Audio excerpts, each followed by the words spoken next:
Lettre à un jeune poète, Rainer Maria Rilke. Deuxième lettre.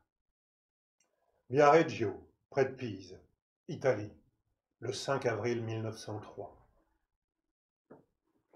Excusez-moi, cher monsieur, si je ne me souviens qu'aujourd'hui, et avec gratitude, de votre lettre du 24 février. J'ai été souffrant tous ces temps-ci, non pas malade à vrai dire, mais accablé d'une lassitude qui tenait de l'influenza et me rendait incapable de quoi que ce fût. À la fin, rien ne changeant, je suis parti vers cette mer du Midi qui m'avait déjà été bienfaisante. Mais je ne suis pas encore d'aplomb. Écrire me pèse. Prenez donc ces quelques lignes pour beaucoup plus. Il faut d'abord que vous sachiez que vos lettres me font toujours plaisir. Je vous demande seulement de l'indulgence pour les réponses. Elles vous laisseront peut-être souvent les mains vides, car, au fond, et précisément pour l'essentiel, nous sommes indiciblement seuls. Pour se conseiller, pour s'aider l'un l'autre, il faut bien des rencontres et des aboutissements. Toute une constellation d'événements est nécessaire pour une seule réussite. Aujourd'hui, je ne voudrais vous parler que de deux choses. D'abord, de l'ironie.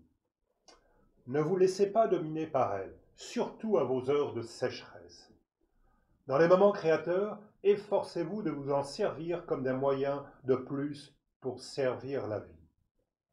Employée pure, elle aussi est pure. Il ne faut pas en avoir honte. Si vous vous sentez trop de penchant pour elle, si vous redoutez avec elle une intimité grandissante, tournez-vous vers de grandes et graves choses, en face desquelles elles deviennent petites et comme perdues. Gagnez les profondeurs. L'ironie n'y descend pas.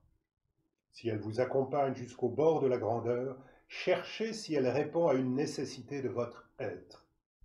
Sous l'action des choses graves, ou bien elle se détachera de vous, c'est qu'elle n'était là que par accident, ou, vous étant vraiment inné, elle se forgera elle-même en instrument précieux et prendra sa place dans l'ensemble des moyens dont vous devez former votre art. La seconde chose dont je voudrais vous entretenir est la suivante. De tous mes livres, peu me sont indispensables. Deux sont toujours parmi les choses à m'apporter, où que je sois.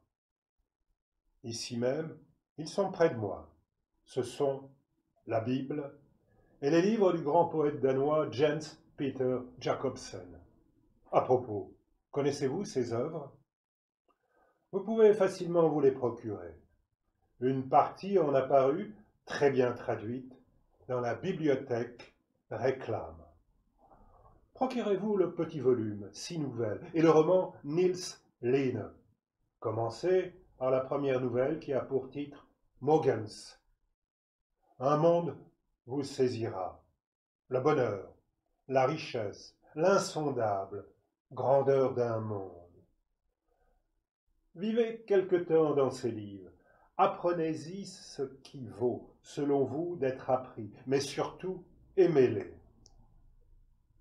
Cet amour vous sera 1000 et 1000 fois rendu, et quoi que devienne votre vie, il traversera, j'en suis certain, le tissu de votre être, comme une fibre essentielle mêlée à celle de vos propres épreuves, de vos déceptions et de vos joies. S'il me fallait dire de qui j'ai appris quelque chose sur la nature créatrice, ses sources, ses lois éternelles, deux noms seulement me viendraient. Celui de Jacobsen, le grand poète, et celui d'Auguste Rodin, ce sculpteur qui n'a pas son égal parmi tous les artistes d'aujourd'hui. Et que tout vous réussisse. Votre Rainer Maria Rilke.